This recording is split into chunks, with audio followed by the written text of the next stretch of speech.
नमस्कार। बिहार सिटीजन में आज हमारे साथ हैं उमाशंकर ठाकुर, जो कि पुरलस पार्टी के प्रत्याशी मोरबा विधानसभा 2020 में जो चुनाव होने वाली है अभी, उसके प्रत्याशी हैं मोरबा विधानसभा समस्तीपुर से। आइए सर से कुछ बात करते हैं, इनका परिचय जानते हैं, ये क्या कर रहे हैं अभी तक, इसके बारे में जानते हैं। नमस्कार सर। जी नमस्कार। आप अपना परिचय पहले बताइए, क्या हैं आप?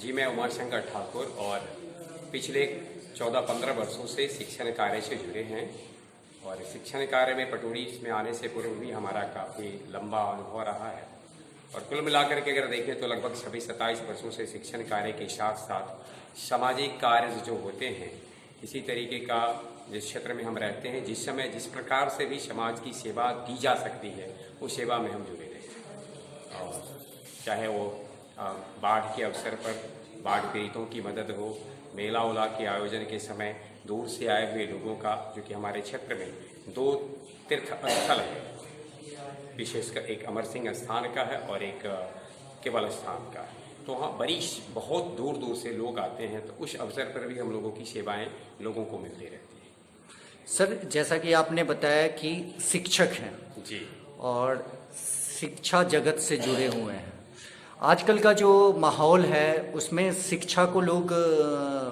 पैसा कमाने का जरिया, व्यवसाय उसको बना दिए हैं। इस तरह के माहौल में आप क्या समझते हैं कि शिक्षा एक व्यवसाय बन के रह गया है? जो पहले चलता था, जो परंपरा थी हमारी शिक्षा की, वो शिक्षा की परंपरा को ख़त्म करके व्यवसाय बनाया जा रहा है, जिसमें हो सकता है कि आप भी आज स्कूल कॉलेज बड़े बड़े खोल के बच्चे को पढ़ा रहे हैं, पैसा कमाने का एक जरिया बना के, और उस पैसे से समाज सेवा कर रहे हैं आप क्या? जी पहले तो मैं आपके इस विषय को बताऊं कि शिक्षण को व्यवसाय का रूप बनाया गया। निश्चित ही जो स्वरूप सामने आया है, इसमें एक धारणा बनती है और सही भी है कि शिक्षण को व्यवसायिक रूप दे दिया गया है, लेकिन इतना ही सत्य नहीं है। आज भी कुछ लोग ऐसे हैं जो शिक्षण को अपना धर्म समझते हैं और इसमें जो जिंदगी की बहुत न्यूनतम जरूरतें हैं उसी से उसको ले पाते हैं। मेरा खुद के संदर्भ में जहाँ तक बात है, तो हमने शिक्षण को धर्म महसूस किया है, धर्म के रूप में स्वीकारा है और शिक्षण से हमने केवल उतना ही लिया है सेवा के रूप में, पारिश्रमिक कह लें, ऐसे हमारा सेवा शुल्क कह लें, जिससे कि हमारी जिंदगी की न्यूनतम आवश्यकताओं की पूर्ति हो सके। इसके अलावे हमने कुछ नहीं किया। और जहाँ तक सवाल है कि विद्यालय खोलकर या किसी तरीके की, जैसा आपने जिक्र किया, तो इसमें भी मेरा मानना है कि यदि व्यक्ति एक ऐसा विद्यालय खोले जहां सामान्य से सामान्य रहे, या कह ले समाज का जो सबसे कमजोर वर्ग है उसको अगर शिक्षा मिल पाती है, तो उसके लिए मैं बुरा भी नहीं कह सकता हूं और उसे मिलना चाहिए। और इस तरह के विद्यालय अगर खोलते हैं, शिक्षण संस्थान खोलते हैं, तो हम उसका स्वागत करते हैं। चलिए सर, अब शैक्षणिक संस्थान से और शिक्षा जगत से अब आप राजनीतिक क्षेत्र में आ रहे हैं, तो दोनों अलग अलग प्लेटफॉर्म हैं। शिक्षण संस्थान और शिक्षक होना एक अलग बात होती है और राजनीतिज्ञ होना एक अलग बात है। दोनों में बहुत ज़्यादा डिफरेंस है। देखिए, राजनीतिज्ञ होना और राजनीति को जानना, तो शिक्षण कार्य करने के कारण शिक्षण एक ऐसा क्षेत्र है, इसे ऐसा समझ लें कि शिक्षा के अंदर ही राजनीति भी है, शिक्षा के अंदर ही विज्ञान भी है, शिक्षा के अंदर ही ये सारे चीजें आती हैं। इसलिए राजनीति को समझना, राजनीति को जानना, ये मेरे लिए नया अनुभव नहीं है। राजनीति क्षेत्र में पूरी तरह से उतरना, ये मेरे लिए नया अनुभव हो सकता है, लेकिन राजनीतिक कार्यों से सरोकार हमारा रहा है, क्योंकि राजनीति के भी हाथ बड़े लंबे हैं, जहां आप नहीं पहुंच पाते वो आप तक पहुंच जाए।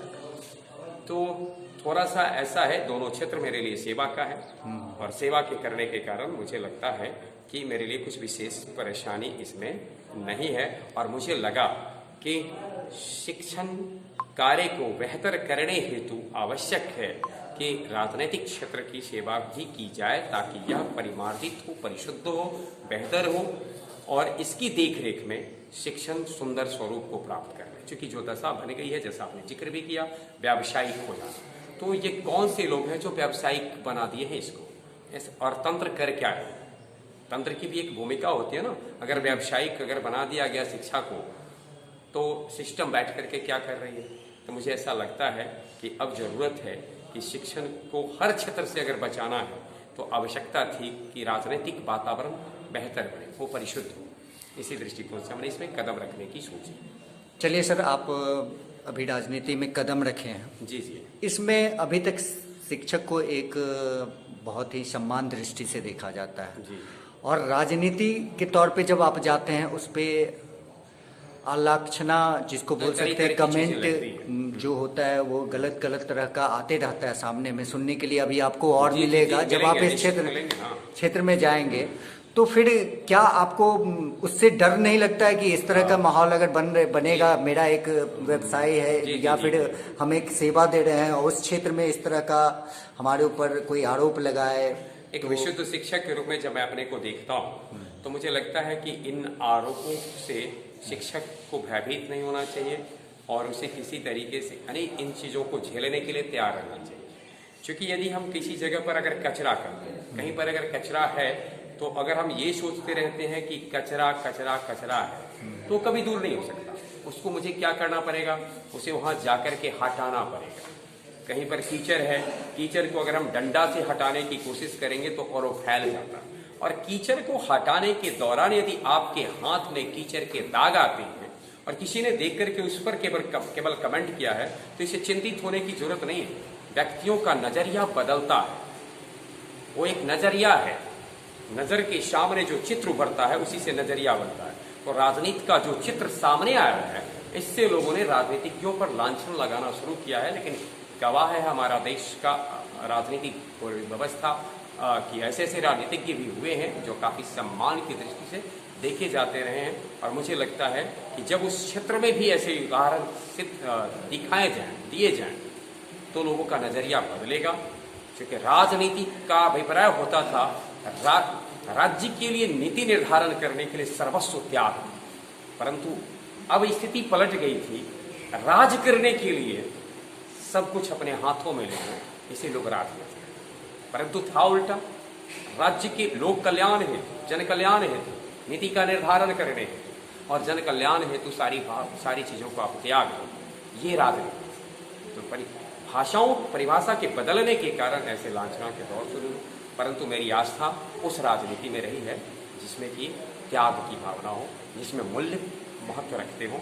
मुद्दों की कोई विशेष महत्व नहीं रखता है, क्योंकि मुद्दे अस्थायी होते हैं, ये इसमें अस्थायित्व नहीं होता, बदलते रहते हैं। चलिए सर, अब पूछते हैं आपके पार्टी के बारे में।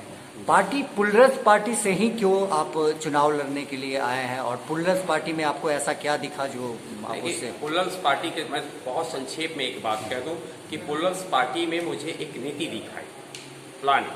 और ऐसे भी पुष्पम जी जब अपनी बात रखती हैं और उन्होंने उनका जो हमने जितना सुना तो लोग कहती है कि मैं पॉलिसी मेकिंग के लिए आई, मैं पॉलिटिक्स करने नहीं आई, पॉलिसी मेकिंग। और मुझे लगा कि बिहार की जो अवस्था आ गई है इसमें पॉलिसी की ज़्यादा जरूरत है, पॉलिटिक्स की कम।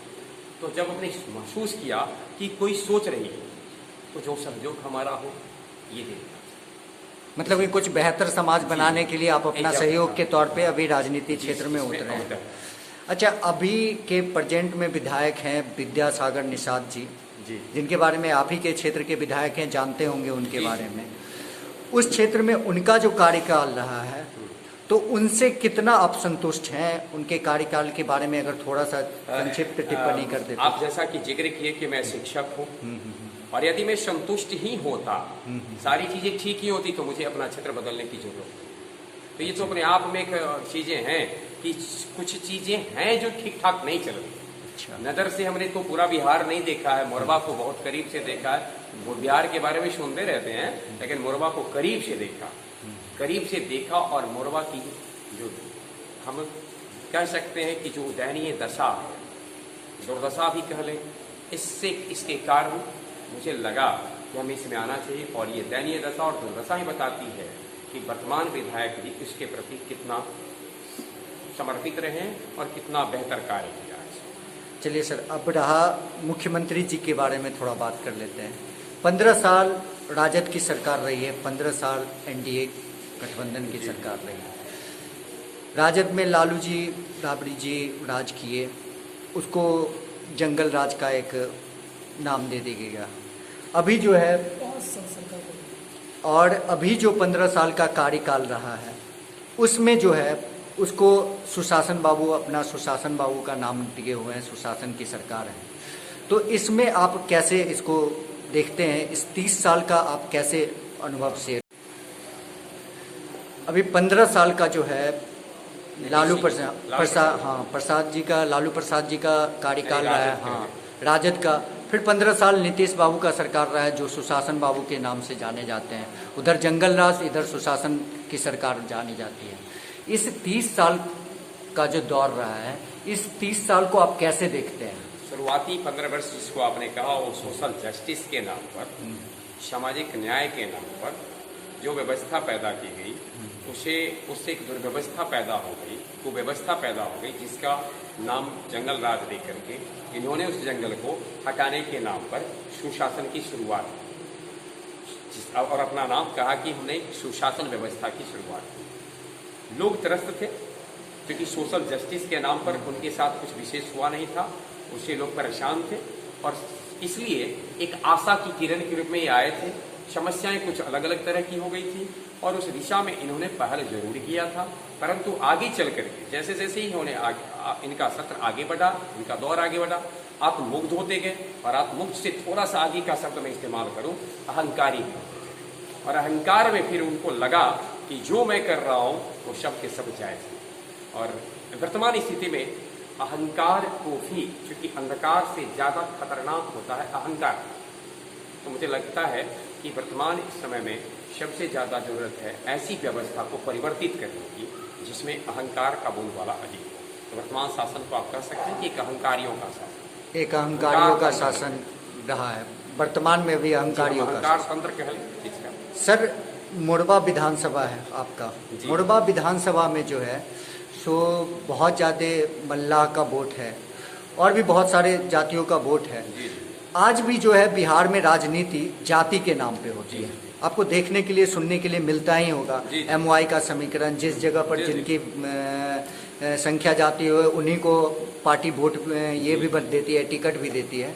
इस कंडीशन में क्या आपको लगता है कि इस तरह से राजनीति करना क्या भविष्य के लिए सही है और अभी भी सही है इस राजनीति? पहली बात तो ये है कि समीकरण राजनीति में अस्थायी होते नहीं, बनाते हैं लोग स्वार्थ के कारण, और जो समीकरण स्वार्थ के कारण बने उसे राज्य के लिए हितकर कभी नहीं समझा जा सकता। लेकिन मुझे लगता है कि समीकरण कुछ दूसरे तरीके से भी बनाए जा सकते हैं। विकास के लिए, संसाधनों का समुचित उपयोग कैसे हो इसके लिए, शिक्षा का बेहतर उपयोग कैसे हो इसके लिए, हमारे चारों तरफ जो रिसोर्सेज हैं इसका सही ढंग से हम कैसे उपयोग कर पाते हैं इसके लिए, हमारे आस पड़ोस की जो आवश्यकताएं हैं इसके लिए।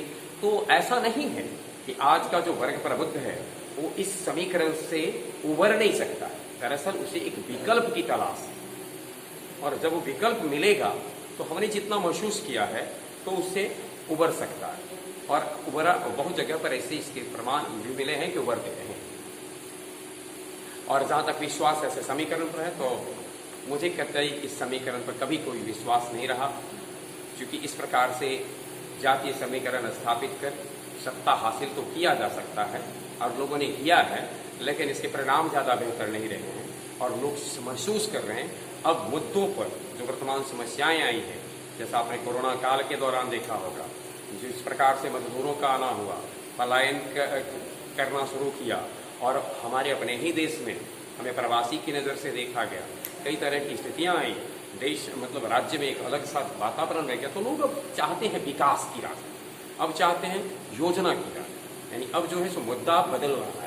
और मुझे लगता है 2020 के चुनाव में बड़ा प्रभावकारी रहने वाला है कि आपके पास नीति क्या है, ताकि फिर से अगर कोई इस प्रकार का संकट, वैश्विक संकट, राष्ट्रीय संकट आता है तो आप इसे उभरते कैसे। अभी आपने कहा कि योजनाओं, तो वैसे भी नीतीश की जब सरकार है और अभी जो है उसमें 7 निश्चय योजना एक आई, तो ये भी तो काफी अच्छा योजना सरकार की थी। इस संदर्भ में मैं एक बात आपको कहूँ कि कुछ योजनाओं का निर्धारण करने वक्त हमें सोचना यह चाहिए कि जिस क्षेत्र में हम रह रहे हैं उस क्षेत्र की आवश्यकता कैसे। 7 निश्चय योजना को बेहतर कहा जा सकता है एक रूप से देखने के बाद, लेकिन जब हम आवश्यकता पर महसूस करेंगे, मोरबा विधानसभा की आवश्यकताएं, प्राथमिक आवश्यकताएं क्या है, इसको विशेष न करके एक सार्वजनिक रूप से एक मुहिम चला दी आपने, तो मेरा अपना मानना है कि योजना निर्धारण में क्षेत्रीय आवश्यकताओं को ध्यान में रखा जाना जरूरी है।